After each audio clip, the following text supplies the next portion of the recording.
It's an absolute pleasure to have Gary Rowett on the From the Club podcast, former player, current manager, and podcaster. Welcome to the show, Gary. Pleased to be here, David. Really nice to be you to have me on.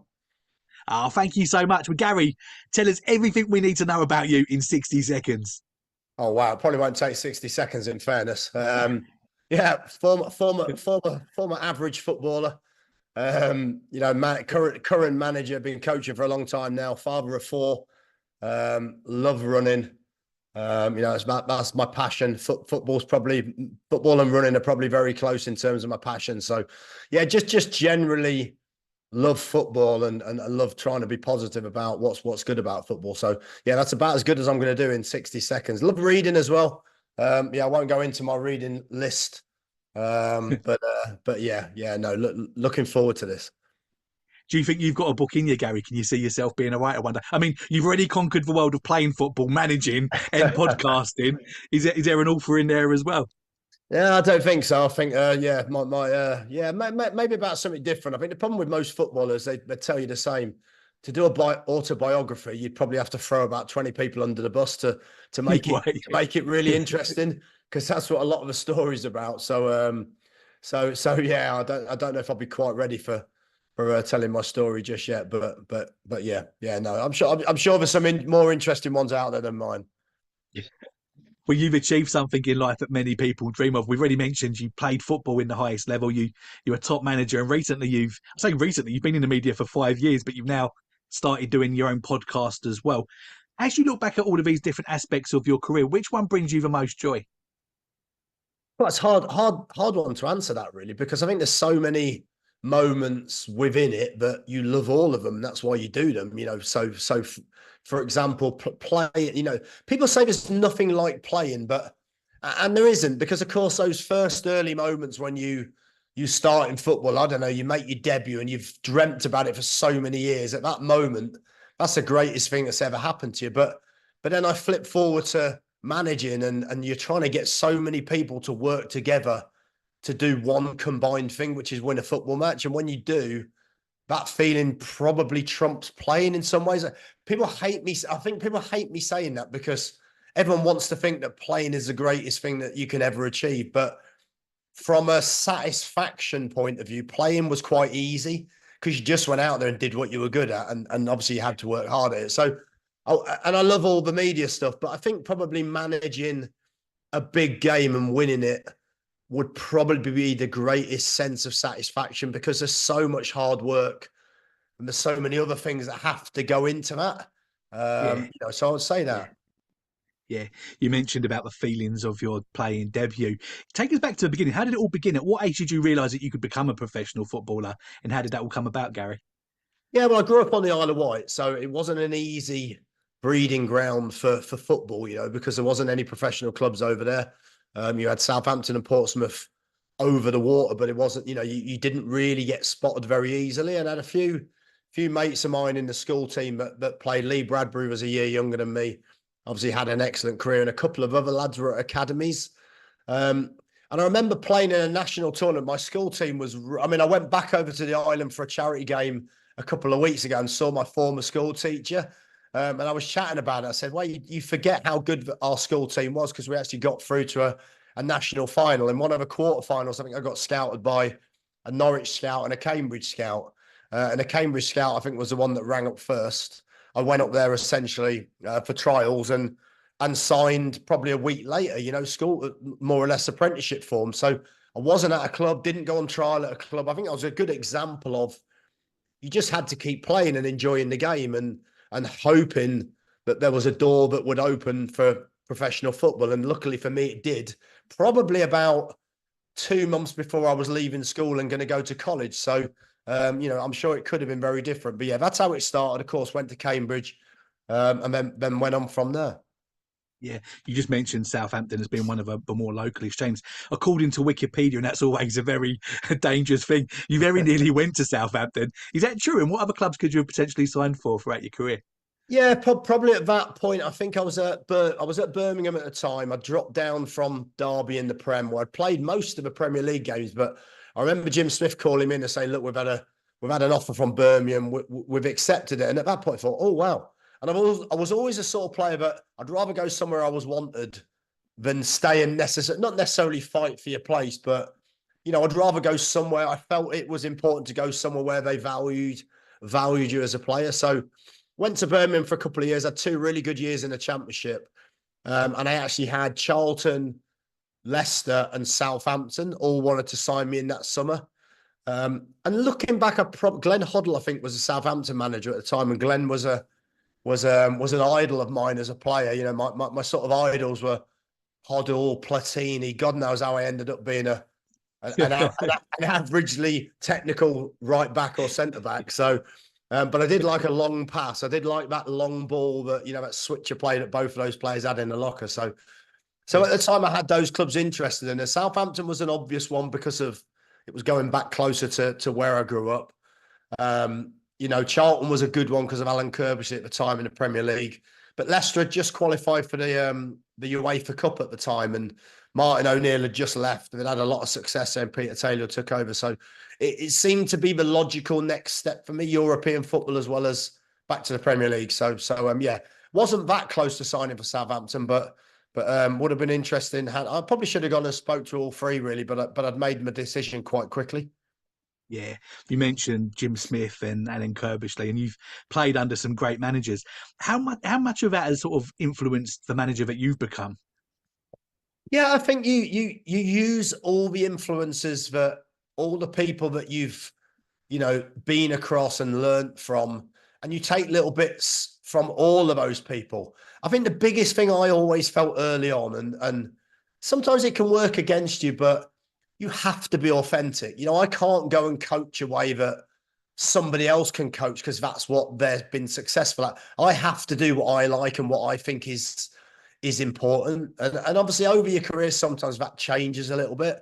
But some of my influences have been the teams that play. I look at Liverpool under Klopp and that kind of pace, that aggression, that high press, I like that style of football. That excites me. I don't really like a slow build up necessarily. I admire it, but I don't necessarily like it for me. So I look at all of these things, and I think you shape, how a Jim Smith man managed, how an Alan Kirbishley got really good characters into his group.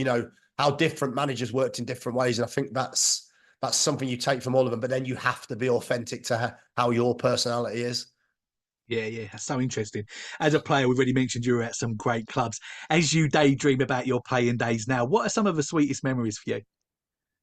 Yeah, it's really interesting because I think, when you first start out, when I started out at Cambridge with the team, I was a young player coming into that team with people like Dion Dublin in it, and, some fantastic players and some fantastic characters. And back then, that was when football could be a little bit more intimidating. So you'd be part of a team and you'd see that Cambridge team win games before they even left the tunnel. They just had that little bit of fear about them, the way that they would impart that onto the opposition. And you remember being part of those games. I remember scoring on my first team debut. I came on sub back at the old Den. I tried to keep this quiet when I was Millwall manager, but back at the old Den, which could be a ferocious place at the best of times. And I scored. I was 17. I scored a header. Rose pretty well, headed it, and actually got stuck in the stanchion. It is on YouTube somewhere, but I don't think the viewers necessarily would need to Google it. But it's one of my better goals, and that was coming on after about 25 minutes, and such was John Beck's learning, the way that he liked to make people learn. It was the hard way usually. I got took off with 25 minutes to go, so the sub got subbed. I was 17. I scored the winner, and I thought, wow, God, I hope my whole career is not going to be like this. It was like a roller coaster ride in one game. So it's little things like that, but you remember vividly. I remember scoring a goal for Cambridge where we went top of the league in the Championship against Ipswich at Portman Road. So people forget Cambridge went all the way from the lower league to, all the way to the top of the Championship within consecutive seasons, nearly got into the Prem or the old First Division or whatever it would have been. And then some other moments. I mean, getting promoted for Derby out of the Championship, that was incredible. Moving to Pride Park, and I think we were fourth in league for a lot of that season with the likes of Aranio, Baiano, One Shot, Sturridge, Stimach, Lee Carsley, some really, really good players that, went on to have really fantastic careers. So yeah, lots of memories, if I'm being honest. And then probably some bad memories as well towards the end, getting injured at Charlton. And my career, I could feel my career was going to finish. I could feel I wasn't the same. So that was tough. But I think all these things, again, I've always felt as though these moments help shape how you move forward and how you tackle the next stage of your career. And that's probably why, circling back to your earlier comment about, doing different things, like playing, coaching, managing, media career, podcasting, I've always felt just chuck yourself into the next thing and see what happens. I've always enjoyed doing that. Yeah. And maybe some of those experiences probably shaped that mentality, maybe. Yeah. When you picked up that injury at Charlton, did you know straight away that it was going to be a bad one? Yeah, it was second game of the season, and I could feel it. I'd been injured previously at Leicester, but it's slightly different, but I'd had that experience of being out for a little bit. And I'd not been injured up until that point. So probably got through to age 28, playing nearly every game most season, being available for all of those games. I think I'd played probably about 400 games up until 28. So if you look at that, you think I was a fit player. I was quite an athletic player as well. So I think I would have had at least another 8 years of playing. And to feel at that moment, I just felt, I came back from it. I just didn't feel right. It didn't feel as though, I was going to come back and play at the same level to the same quality. That felt tough. It's quite a tough feeling to know that you're not going to play to the same level or be as good as you have been. And at that point, I had a really difficult decision to make. I was advised to finish. I was advised for my long-term sort of health to finish. And yeah, you have to make a decision at that time. And that's the decision I had to make. Yeah. You dropped down to non-league after that, didn't you? Which could have been easy because you had all the artificial surfaces to play on as well, which ain't ideal for the knees, is it? No, but it was interesting. I finished playing, and essentially retired from the professional game. Had 2 years coaching at Derby. I went straight into coaching at Derby under 14s part time. Quite interesting because I was captain of Charlton, retired in the Premier League, and then was coaching Derby under 14s about a month later. But that wasn't what it was about. It was about learning the ropes. It was about being a beginner again and feeling uncomfortable and trying to be good at something and trying to learn from the bottom up. I didn't want to be an ex-player going into coaching, but was an ex-player. It didn't matter to me. To me, it was about being a good coach or trying to be as good a coach as I could be. And so I did that, and then was full-time with the under-18s. Started joining in with a few sessions. This was about 2 years later, and felt not too bad because I wasn't training all the time. And just decided to go back and play. Nigel Clough lived in my local area. I know Nigel quite well. And Nigel just said, why don't you come and train?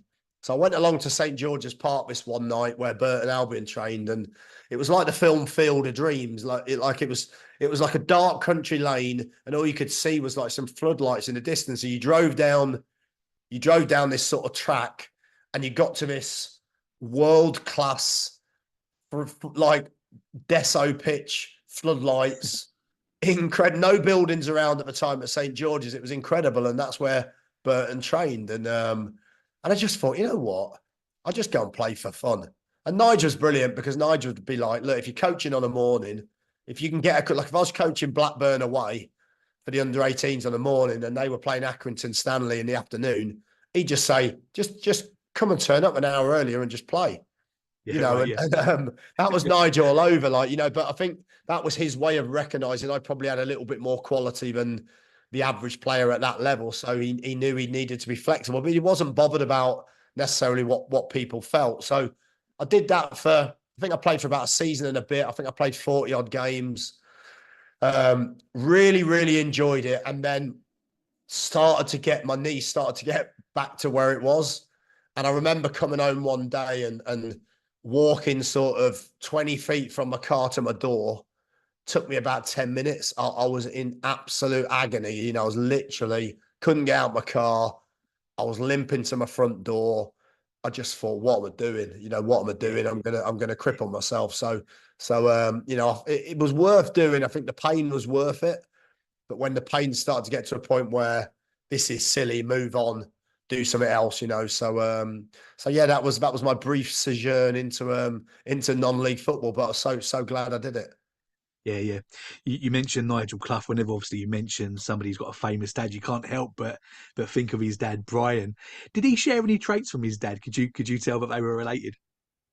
I don't know. I mean, obviously, I've only ever seen sort of footage of Brian, and obviously, you know, one of the sort of, you know, best managers I think that's ever done the job. I was going to say worn the tracksuit, but of course he wore the old green jumper, didn't he? That's right. Yeah, So yeah, Nigel, I don't really know. Again, it'd be unfair for me to sort of judge that. What I would say is Nigel, in his own right, is, you know, he's very strong-willed and strong-minded. He knows exactly what he wants as a manager, and he's not afraid to tell people. You know, he's a really bright guy. I think that's the one thing that, you know, if you don't know him, you know, he's a really, really bright guy, bright footballing guy. And I think you've seen, I think he's done a brilliant job everywhere he's been. I think what he's done is he's never really wanted to build himself up or, you know, try to create this social media perspective of a manager. He just likes the job and loves the job and wants to manage. You know, done it for a long time. So yeah, I really like it. He's got great ethics, great values, and I can only imagine his dad had exactly the same. But I don't know. You know, I don't know. I can only presume he's done it in his own right. But of course, if you had a dad that was so successful, you know, you're of course going to take little things from it and little idiosyncrasies. I'm pretty sure. yeah. And of course, he's done a great job at Mansfield last year, didn't he? Got him promoted into League One now, which is exciting for them. Brilliant. Yeah, no, he did a brilliant job wherever he's been. I think Sheffield United, he did an Yeah, excellent job. yeah, Derby, there was no money at the yeah, time and did a good yeah. job. So yeah, I think but done, you know, had a fantastic career so far. Yeah. Well, as a manager yourself, Gary, you've gone into a number of clubs and had to quickly evaluate the squad and the existing setup. Do you, before going in, already have trusted systems and tactics that you want your teams to play, or do you first have a look at what you've already got in the building before you decide what you're going to do? I think I've always done a little bit of both. I think I've always had a couple of systems that I like playing. You know, I've always sort of flipped between 4-2-3-1, you know, and 5-2-3 or whatever you want to call it, 3-4-3, which most attacking managers call it 3-4-3, but it doesn't really make any difference, does it? So so yeah, I've always had different systems and different ways of coaching and playing.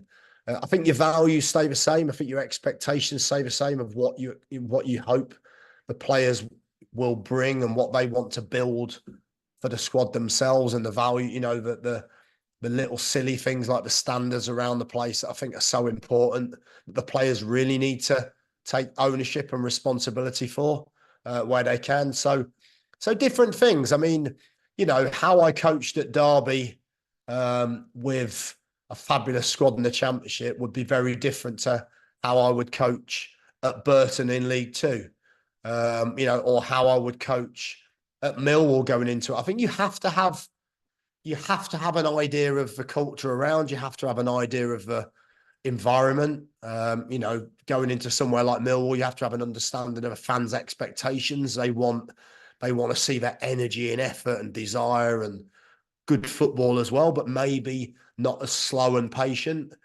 You know, somewhere like a Derby, maybe you can be a little bit more slow and patient with a build up and whatever. So I think there's different ways of coaching, but I think your values stay the same. I think the way you want to play stay fairly similar, but you always look to adjust. And I think that's why, you know, in my opinion, that's why I've probably gone into most clubs and I think had good consistency in most clubs. Some managers might go in and be more successful at one club than I am, but then might go in and, you know, really struggle to impart their philosophy in another club because maybe they're really rigid in it, and maybe that's a strength. and that's something I could learn. But I think I've always tried to find a really good balance of adjusting to the environment and adjusting to what I feel is required. So yeah, again, going back to that authenticity, you have to do it how you see fit. You have to build the squad how you see fit. So yeah, probably that's the way I would do it. You know, but I do a lot of research before I go in. My staff would do a lot of work before we go in, and you know, we would try to come up with how we think this team would play based on the players, the budget, what you're trying to achieve, really. Yeah. Well, you talk about research as a manager when you sign a new player, especially if it's for a lot of money, you almost put your neck on the line every single time, don't you? How much research do you personally do before pulling the trigger on a player? Yeah, quite a lot. You know, if I take an example of a player, let's take someone like a Zian Flemming at Millwall, where, you know, the head of recruitment would have gone over to watch, would have identified certain characteristics within the player, having met them. You know, that signing actually was done by or a lot of the work was done by one of my coaches at the time, Joe Carnell. So Joe would have done a lot. We all do a lot of work watching players. The recruitment team at the time would statistically analyze that player, and like I said, go out and meet, go out and watch, and back up those initial thoughts. And then as a manager, you would just watch lots of footage. I'd always do the same. I'd never, well, not never, because obviously the game's changed a little bit, and with directors of football in place and their heads of recruitments in place, that often now a manager would get probably 3 players put in front of them and have a little look. But, you know, however it works, I would always want to watch a lot of that player, because I think it's easy for someone else to say, this is statistically what we want. But I think you also have to get a little feel for whether you think that player will fit into your system, and how that player acts on the pitch, and how that player acts off the ball. So yeah, and then of course you would always want to speak to that player. So I think in Zian's case, we had a couple of good conversations over Zoom or over a phone call, and you know, then the club would make a decision. So yeah, pretty involved. I'd like to be pretty involved. I mean, it depends on your club. It depends on that club's philosophy.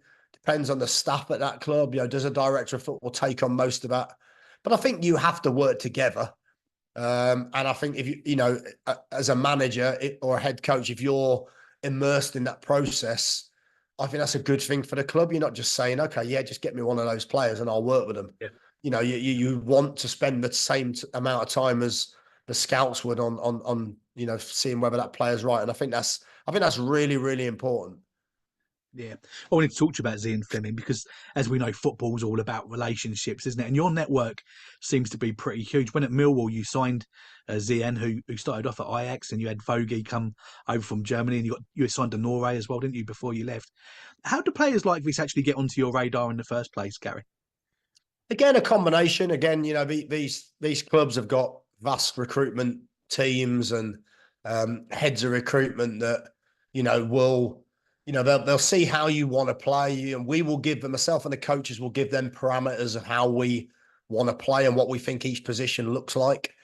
In that case, we were looking for a number 10 that had a goal scoring record that maybe could fit the profile physically of playing for Millwall and playing in the Championship and playing in English football, playing 46 games and cup games. You know, it's very different to the Eredivisie in that sense. So you have to always have both an eye on things, because sometimes stats, I think, can bring up players, but maybe those players are not quite a good fit for the British game in certain ways as well. You know, different types of players.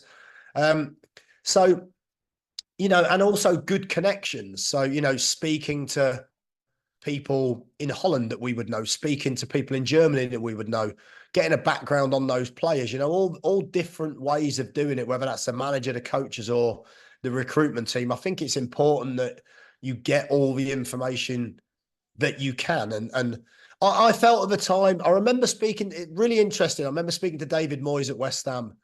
And Moyes said to me, we brought in the 2 Czech players, Kufal and Souček. And he said, and they really upped the standards around the place. They brought a different mentality and a different flavour to the team. And he said, and I felt by bringing a couple in, it really worked. And that summer we sort of felt, you know what, I think that's what we need to do a little bit. We need to maybe just change, not change the culture at Millwall because it's happened over the years, but maybe bring in it's easy to sometimes say, this is a Millwall player or this is that or whatever that is. But sometimes it's also you have to change some of those parameters and push the boundaries a little bit. So we wanted to bring in a couple of different types of players. And that's some of the likes of Zian and Vogie, I think, fit the bill really, really well. And actually, people don't realise, I've spoke about it before in different interviews, but, the way they work and the way some of these players' mentality it helps drive the others. Both of those players would stay out for an hour after training when a lot of the other players would be in. And bit by bit, you see 3 players staying out. You see 4 players staying out. You see 5 players staying out. And actually, they can change your culture more than a manager. So I thought, it was quite a clever sort of hack, not just to improve the team, but also, try to improve the standards within the group as well. Yeah, I love that. You've got to make sure it don't go the other way. And on the Tuesday after the first training session, Ian's not back in the canteen with the other boys, right? Staying on Fleming for a second, Gary. Yeah. How distracting can transfer rumours be? I remember at the start of last season, wasn't there? There were rumours that there were a number of big clubs that come in for Fleming. You were going to make a lot of money on him if it went through. How true were those rumours, and how do you keep a player happy and concentrating on his own club when all that noise is going on in the background? Yeah, they were true. The Premier League club, bid sort of multiple millions for the player, and again, I've always seen that as, I've never tried to discourage that because I think that the way that shines a light on a club like Millwall to actually be able to develop a player from Holland within a season, buy him for around 1.7 million euros, I think it was, and then be getting 10, 11 million pounds bids for him a year later, I think is incredible business. I think shows the good work that Millwall were doing at the time as a football club. And also changed perceptions slightly. So yeah, it was absolutely true. I think that it's really distracting, if I'm being honest. I remember that summer was really tough for the player as well. Because I think everybody always looks at it from the football club and the manager and whatever. But if you're a player who's 24, who's come over to England, you probably sold him, look, we can maybe be a stepping stone to the Premier League for you. A year later, he has that opportunity. And then maybe there's people at the club saying, well, we don't want to sell you necessarily. It's not high enough for money. So, which they're more than, more than, able to do. That's their prerogative. But for the player, at that point, maybe you can maybe someone's offering you 4 times the money you're on. Maybe someone's offering you a gateway to play in the Premier League against some of the very best teams in the world. And I don't care who you are, most players would want to go. Most players will be absolutely desperate for their family, for their career, for everything to go. And that's not a disrespect to the club. So it is hard. You've got a player that wants to go. You've got a player that's not necessarily in Zian's case, but just generically a player that would be distracted, no matter how much they think they're not, they are distracted. And you've maybe got 3. And what these things tend to do, they tend to become protracted over 3, 4, 5 weeks. Because what happens is a Premier League club will bid. They then don't want to look too keen when you turn it down. So they then just wait 2 weeks before they bid again. And everyone's sat there going, what's happening? And they've got the power to do that. So the player's stuck there for 2 weeks. Everyone's talking around the training ground because it's kind of the elephant in the room. And before you know it, it can take all of your pre-season talking about one player and the players talking about one player. And actually, as a manager, you kind of think, just let's just get it done either way. Like, either offer him a new contract for him to stay or sell him for the biggest bid. And sometimes that, you can have that opinion, but the club maybe have a different opinion. The owners might have a different opinion. It's his money. So, ultimately, you can only control so much. But yeah, in that situation, I think Zian was very close. And it's a hard one, isn't it? Because you look at that now, maybe a season later, and you think maybe there won't be a Premier League club come this summer. So that window might have gone for the player. And so therefore, that's a really difficult one to try and manage if you're the manager at a football club. I'm sure Neil Harris will have the same problem this summer, Yeah, because he's yeah, a talent, yeah, because he's a yeah, talented player. But yeah, it's yeah. not an easy one to navigate. I think you have to empathise with a player, as well as the club in situations like that. Yeah. And for you, Gary, as the manager, those transfers can come in and sort of catch you a little bit, off guard. Do you already have a plan in place for every single position in terms of if this player goes, this is going to be my first choice in terms of how we, go and sort of, replace them?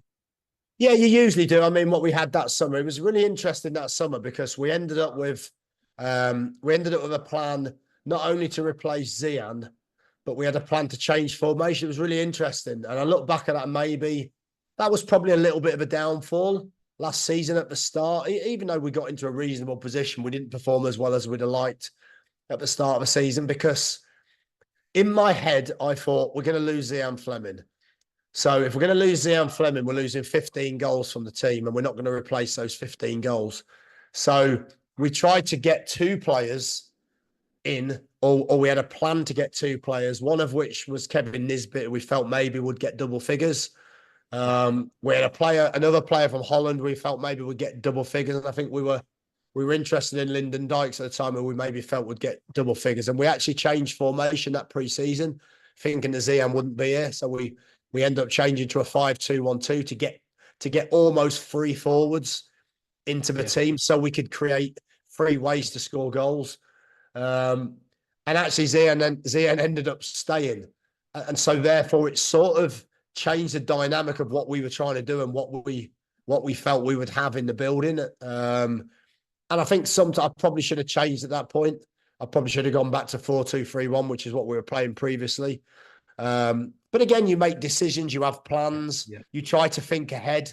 Certain things scupper and change those plans, and sometimes you sign one player thinking another player's going. That player doesn't go, and now you've got two players in a similar position. So it causes a little bit of a problem, but you can't wait. Sometimes Yeah. you can't always wait. So yeah, it did cause us one or two issues. But yeah, you always have to have that forward planning and that little bit of insight. But occasionally, it can backfire on you a little bit. Yeah, fascinating stuff, Gary. Thank you for sharing that. There are going to be loads of fans out there that fancy themselves as managers because they might have managed to win the Champions League with York City on Football Manager. I'm interested. Do managers play Football Manager? Have you played Football Manager before? And if so, how accurate is it? No, I don't. I don't play Football Manager. I'm actually going down to Football Manager in a few weeks' time for an LMA event. But actually, so it'd be interesting to learn a little bit more. So maybe that'll be my first foray into playing the game. But yeah, I don't know. I think it's quite interesting, isn't it? Because the game's so vast and so global that I think there's very few, and I think that's probably what makes football management. Football management is an incredible position to be in. To have 92 professional clubs in England or whatever it is, or 90, or I don't even know. I think it's 92. And to be one of those managers, not at the moment, but to be one of those managers is an incredible privileged position to be in. But the fact that everybody else in the world thinks that they can also be a football manager Yeah, and do a better job probably yeah, makes for it to be a slightly more scrutinized position than most. And I always joke with this when I chat to mates and they'll say, oh, what, you should have probably won. I said, listen, I'll tell you what I'm going to do. I'm going to turn up Monday morning and I'm going to start shouting, you don't know what you're doing whilst you're doing your job, and get 5,000 of my mates to do the same while you're doing it. Let's see how you feel. So yeah, I think games like that are great because it gives people that sort of feeling of doing it. However, I would like to share that even though I haven't played the game, having 16,000 people cheering, singing, or screaming at you, adds a different pressure to playing the game. So yeah, I'll stick to the real version, but I have to say some of these games are just getting so much better and so much more yeah, realistic. But I think it's brilliant that people get a chance to see what it's like. And yeah, anyone who can win the Champions League with York City, I think deserves a mention on this podcast, certainly. We're talking about the fans cheering. You don't know what you're doing. As a manager, how aware of the fans are you actually during the game, and do they actually influence your decision? So, I'm thinking back to Millwall as an example when you were you had this young sort of wonder kid Roman Essay, and as he's warming up, the touchline, the fans would be chanting his name. Did that used to sort of encourage you to make the substitution? How sort of aware of that are you? Yeah, I mean, to be fair to Romain, you didn't need encouragement because he was such a young talent, and obviously he was one that, he's one of those young. Zach Lovelace was another that, another good top young player that we brought through at Millwall. They've got some really good talent in the academy, and the likes of Nuge coaching there, brought some brilliant players through. So yeah, you're aware of it, but it doesn't really shape how you feel. I think when it's funny because when it's amazing, I felt the same as a player, but sometimes you can have 20,000 fans, singing, and all you would hear was you would hear kind of like a positive feeling in the crowd. You wouldn't necessarily hear what those words were. As a manager, it's slightly different. You can hear, you can hear a lot of those moments where the fans will chant or the fans will sing a song that's positive or a song that's negative. You do hear those moments, and they are tough as a manager. I've got to be honest, they are tough as a manager. People think, oh, why would you even bother about that? But when, tell me someone who, if there's not 16,000 people singing a derogatory song about you, you're not going to be slightly affected. Yeah, it's not a nice feeling. I don't care what anybody says, but of course, in management, you learn that's a part of the job, and you also accept, but that's not necessarily everyone's opinion. It's such a tribal mentality, isn't it? One person sings, thousands of people sing. So there's been probably sporadic moments where, maybe the crowd are singing, and you're thinking about making a sub, and maybe that just encourages you to make that sub quicker. You think, what, I'll just get him on, So they probably do shape one or two of the decisions, but overall, I think you have to be strong enough as a manager to make your own decisions and live in because sometimes if you start making those decisions shaped by the fans, you're probably going to get criticized anyway if you lose. So therefore, you're better off just going with what you think is the right thing, and damned if you do, damned if you don't. But yeah, you are aware of it, and it can be such a. I think this is an important bit. It can be such a positive thing. That atmosphere is far more positive than even the fans think it is. So at places like Millwall, when the fans get behind the team, if you're 1-0 down at 60 minutes and the fans get behind the team, that has such an amazing feeling on the fan. The players come in afterwards and talk about it. Yeah. The players come in at half time and are aware of it. And the flip side is if that's negative, sometimes that can frustrate and inhibit the players a little bit. So it is so important. But of course, in football, that's part and parcel of dealing with the pressure. Yeah, Gary, as you're talking, you're doing such a good job of sort of illustrating the emotions of the game that we all love. What's that like for you? I mean, to experience the euphoria of a win or the disappointment of a loss. How hard is that to come down after a game? I mean, can you sleep on a Saturday night? Are you still thinking about it on a Monday and a Tuesday and got the ump if you've lost, or high if you've won? How do you kind of control that? Yeah, it's quite ironic, really, because I would normally after a game. There would be a feeling of relief sometimes if you win, because there's been so much built up into that game and so much work gone into the tactics of that game. Bear in mind, that's just not 90 minutes. That's a whole week of work probably. And that might also be a whole 3 or 4 weeks of work, because if you've lost the previous few games, you've been trying to win those games. So then maybe the third one you win, there's a feeling, oh God, thank God for that. So you just feel relief sometimes as a manager. Of course, at the final whistle or in moments where you score in games, there's an incredible feeling of elation, just like the fans.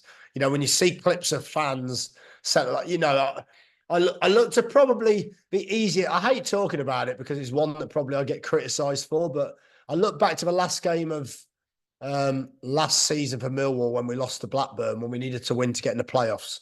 And I remember the atmosphere was unbelievable.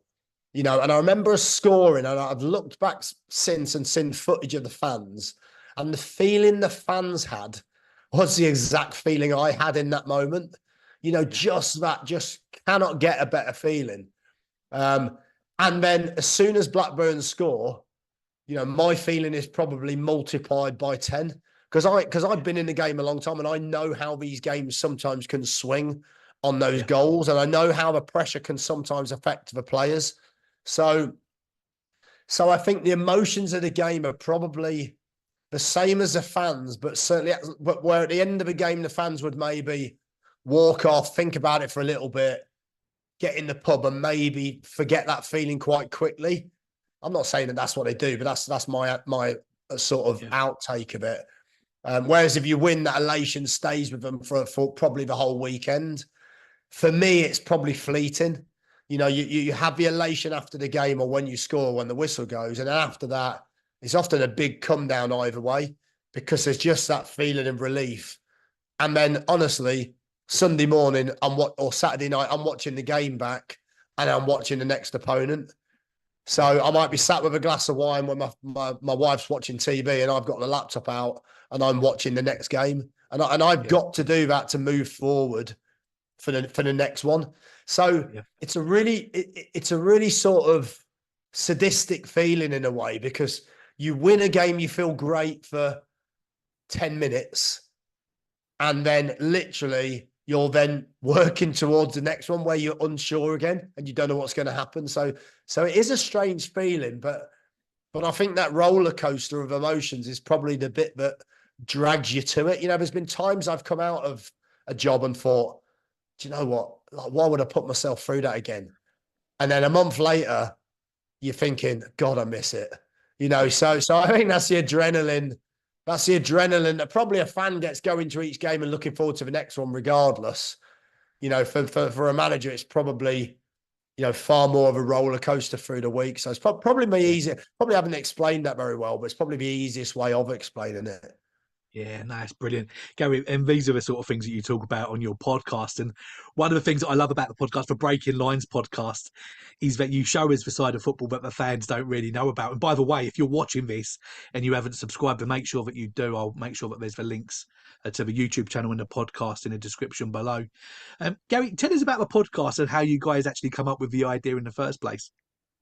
Yeah, it was really interesting. Me and Dave Carolan, obviously Dave's been my head of performance for a long time. So Dave's one of those staff that I've worked with for a long time. We've got a great relationship of. And Dave, anyone who knows about Thirsty Thursdays in London would know that on a Thursday afternoon sometimes or Thursday evening, that Dave would stay at mine and we'd go and have a couple of, we wouldn't do what most of the people in the city are doing, but we'd go and have a couple of glasses of wine and just have a chat. And we'd end up on the balcony at my apartment just chatting about football, literally just chatting about football because we both loved the game. We've both been in it a long time. And we started saying, you know what, there's probably a podcast here. And that's how it came about. It was almost like, why don't we share? You know, we're both current in the game.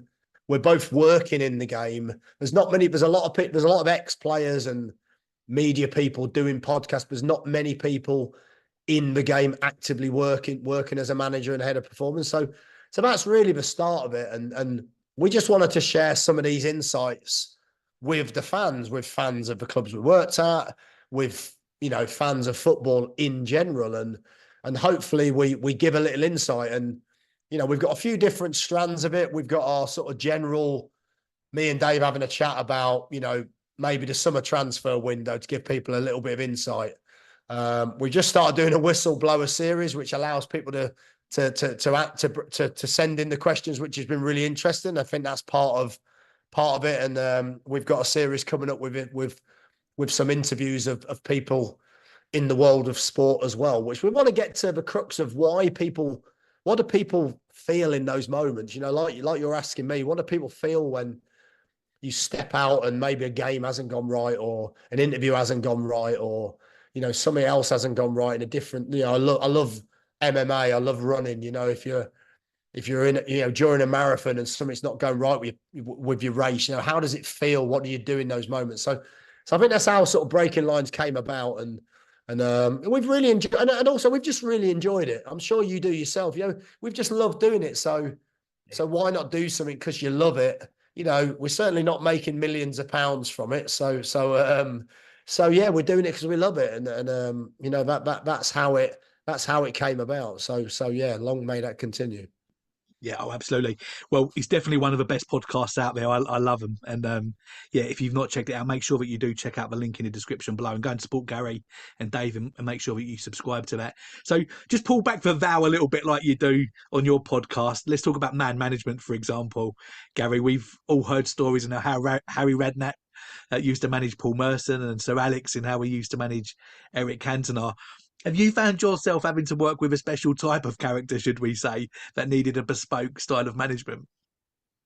Well, I've worked with a lot of special types of characters. Yeah, you're alluding to either awkward players or different players, but that's what it's about, isn't it? Because I think the game's changing slightly, in as much as the role of a manager is different. I think it is different. I think you're now sort of reverting back to how I started when I first started coaching, which was coach the players. Coach the players tactically, technically, try and improve them. But I think it's very difficult to improve a player if you don't understand a little bit about them as a person, if you don't understand a little bit of their psyche, what motivates them, why do they play football? For me, these are all the little ingredients that make a personality and a character. And it's not just about going out there and saying, when you're in this little position now, how can we create triangles in possession to try to overload the opposite? It's not just about that. It's about, trying to understand how they feel and building the relationship as well. I think the game's changed to a point where, if you can coach the game, if you can coach different systems and you understand how that methodology works, you also have to understand the characters to know how to impart that on a group and also how to impart that on an individual. So I think man management's key. When I first started out as a coach, I spoke about not wanting to just be an ex-player who was a coach and get by. I read a lot on team dynamics. I read a lot on psychology. I read what makes people tick. I tried to understand that. And because for me, I don't care what business you're in, it's about people, isn't it? It's about people, and it's about how you treat those people and how you deal with people and how you create that dynamic as a team. So it's fascinating. I think it's one of the things I'm most fascinated about. It's one of the things I love as a head coach or manager, is building relationships with players and trying to understand what makes them tick. And listening to some of those old stories, I think absolute dynamite, aren't they?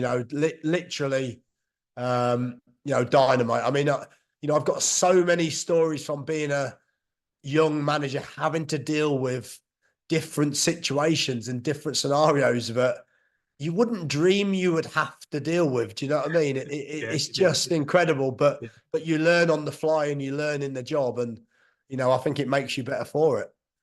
Yeah. As a person, have you had to learn to become good at forgiving very quickly? I mean, if someone really gives you the ump, but for the benefit of a team, have you been able to sort of like look past that and get back in the team again? Yeah, I think you have to. I think you can have personal disagreements with players. You can have players that you perhaps like better than others, but I think you still have to treat players the same, and you have to have that understanding. I mean, I had one player once who, I won't name the player, but actually came to see. I think we were playing in like the Johnson's Paint Trophy or whatever it was at the time or something. And he came to see me in the morning of a game. And imagine this as a manager where you're trying to create a team that wins games, that winning mentality. And he said, "Look, Gaffer, I'm not sure if I'm playing in the game, tomorrow night or whatever it was, but I bought my missus tickets to see Jay-Z live in concert. And I've got like a limo picking us up and everything. So, if I can not play that'd be great." And I'm sat there thinking, is this player serious? Is this a wind-up? And he was being deadly serious. He obviously didn't see that game as important and didn't want to play it. And I thought, how do I deal with this as a manager? Rather than just, grab him by the scruff of the neck and boot him out of my office, which was exactly what you wanted to do. So, I won't tell you what I did. I mean, one of the other players actually bought the tickets off him for half price because I made him play in the game. The game was actually cancelled. The game was actually cancelled last minute, so he had the last lap, and and the other player was devastated because he had to give him his money back. Yeah, He didn't get to go. So it's little moments like this. It's little yeah, scenarios like this. And, I could mention multiple stories like this, but you have to deal with, and that player still would offer something from the team. Yet it would be very easy to go, he's never playing for me again, because that's not yeah, what I want from a player. So, you have to find these different moments to deal with different situations, because, these come up all the time. People don't realize a lot of these scenarios in the modern game come up an awful lot. And you have to be a little bit of a diplomat sometimes, as well as managing the team and creating the right dynamic. yeah. You came very close to pulling off an absolute miracle at Birmingham towards the end of the season last year, Gary. Talk us through that experience for you.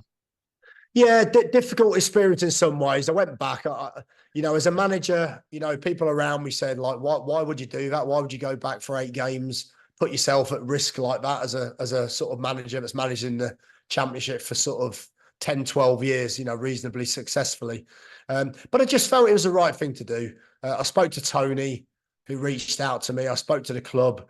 I wanted to, it was a club that I'd left acrimoniously. And it felt like the right thing to do, to go back and help it, and maybe put my own reputation at risk a little bit. I knew it was a tough job, because I felt the dynamic of the team, wasn't a team that would fight their way out of the trouble that they were in. And I think that probably proved to be the downfall in the end. I think the squad was shaped in a way that made it difficult to do that. Didn't have many centre halves, didn't have a Lucas Djukovic available that would make it easy to hit the front and maybe bypass one or two areas or score goals in different ways. But I wanted to do it, and I went in and really enjoyed it, thoroughly enjoyed it. I think, I think they had 1 point in 6 games when we went in. We ended up with 11 points from 8, so it wasn't enough. I think someone told me the other day, it was quite ironic, but someone said it was something like 120-1 that all of the teams would win on the last day. And all of the teams won. So Yeah, I don't really see it as necessarily our form took us down. I think it was just the club's time. I think, circumstances around things previously, 7 out of something like 9 seasons down the bottom. And I think normally those results would have been enough to save the team. So really disappointing, because obviously, you don't want to get relegated as a manager. But I think it was different circumstances, and we tried our best. We went in, we did everything we could, and I can look back and honestly say that I wouldn't do that many things different, maybe 1 or 2 things differently, but yeah. So it was a tough situation, but I thoroughly enjoyed it. Gave it our best shot. It wasn't to be, and I wish the club well. It's a terrific club. I think they've got really good owners that will move forward in a different way. They've got a young new head coach. But I think, we'll hopefully get good results next season. It'll be a really important season for them. But yeah, part of the ups and downs of being a football manager, you make decisions. Sometimes you're successful, sometimes you're not. And that's it. And I look forward to the next challenge, really. yeah. Well, let's talk about that. What does that look like? What does the perfect club look like to tempt you back into the dugout, Gary? Yeah, I mean, look, I would always, I've been in the Championship for a long time, and I look at my record in the Championship, and I think, I'd put it up there. We've been in and around the playoffs at nearly every club that I've managed in the Championship, even the ones with really low budgets in that division. So I would, of course, manage in the Championship again. I've had a couple of offers from good clubs in League One that, it wouldn't stop me from managing if it was the right club at the right time. And I've had a couple of offers in Europe, which really interest me, actually. Just something maybe a little bit different for me at the moment as well. Something that maybe is just a different environment. So I'd love to try a new, management in a new country, a new culture, a new way of playing. So I'm pretty open to all of those things. And of course, trying to sort of push forward my media stuff as well, which I really enjoy. So yeah, who knows what's around the corner, but hopefully a job in football management comes up soon. And who knows, that's the beauty of management. I could be in the Championship next season, or I could be, I could be managing a team in Poland. Yeah. or something. So Or who knows? Saudi. Or All that so, Saudi money. or please, or please be Saudi. No, yeah, but there's so many. The game's so global, isn't it nowadays? That there's Yeah. so many opportunities, and I'm pretty open to all. So looking forward to what's next, really. Yeah, absolutely. Well, we're going to take a very quick break before coming back to asking Gary the signature from the club questions.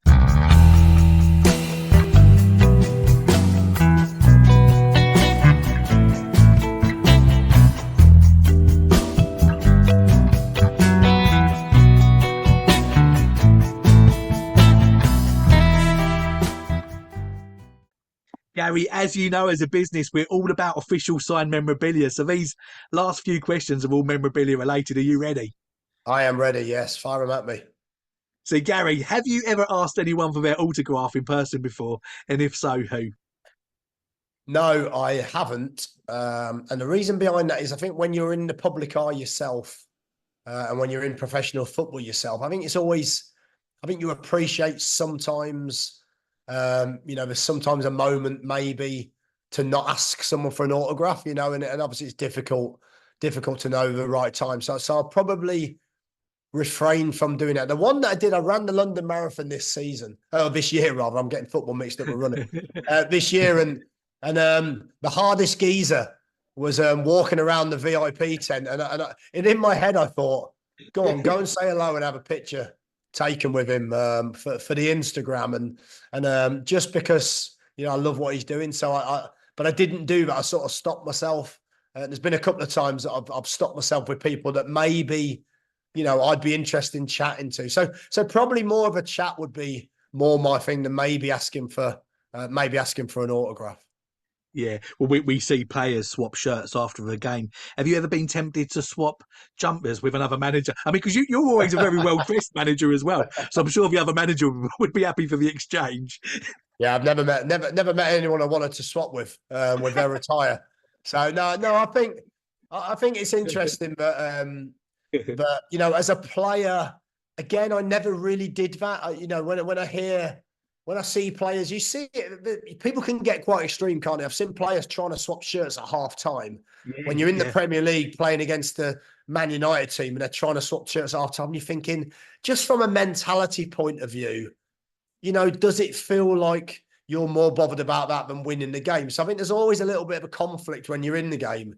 I did get a couple of shirts once after the game. I remember getting Ruud van Nistelrooy's shirt when we played Man United, and a mate of mine was at the game, and his son was at the game. He was a massive Man United fan, and I just decided afterwards, I thought it's the right thing to do. He's only about 9 at the time, so I gave him the shirt after the game. And sometimes looking back, you think, well, maybe I should have kept one or two of those shirts, but yeah, but yeah. I think it was the right thing to do. So I've always given away any shirt that I've got, maybe the 2 or 3 that I've managed to get in my career, but no, I haven't done. I probably should have done, because we played Barcelona one year, and it was the likes of Rivaldo, playing Reisiger, Cocu, Zenden, some incredible talented players. And I probably should have got shirts when I didn't. So yeah, it's a bit late now. Yeah. Do you actually have any memorabilia, Gary, in your collection? And if so, what's your favourite piece? Yeah, I've got lots of, I suppose, like I always tried to keep a shirt every year from the teams that I played at. So I'm not one for putting my shirts out really. So I've got a box in the loft with, Derby shirts, Birmingham shirts, at least one shirt from every team I've played at. I've got an Ensley. This could be so valuable, it's incredible, but I've got a feeling it isn't. I've got an Ensley League shirt. I don't know if you remember the Ensley League Yeah, team. yeah, yeah, yeah. I got an Italian shirt. We played against Italy. It was like the sort of England, championship team at the time, under 23s, if you like. So I've got a Red Star Belgrade shirt when Leicester played them at the time. They were called a different name, but so yeah, little bits of memorabilia really, but nothing, I suppose, too significant. I'm not a collector in that sense. Probably lots of old programs again. You have loads of old programs of when Yeah, you yeah. played and that you keep. But I suppose you're at a point where I'm sort of like, what do I even do with them? But I see them in Yeah, the right. garage every now and then. I just, I'm not brave enough to throw them away. Yeah, it's fascinating to see people do it. It's and that's probably the extent of my memorabilia. Really, is just some sort of old shirts.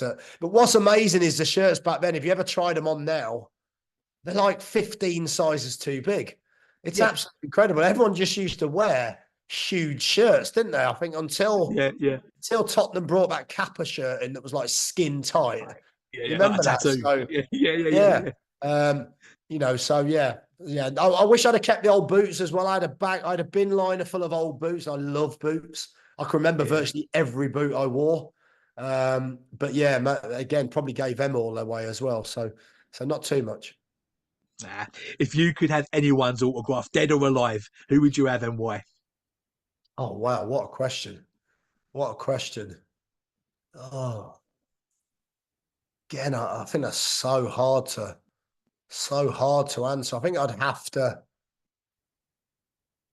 Yeah, I don't know. Do you know what? I'm gonna find it really, really difficult to answer that one. I would say if I could put it onto a lucrative football contract, the owner of Real Madrid at the time, I would imagine. So yeah, I'm trying to think outside the box. I can't think of a name. So yeah, if I could get his contract, stick it on get his autograph, stick it on a contract, I might find my way to a £10 million a year deal that I never managed to get as a player. So yeah.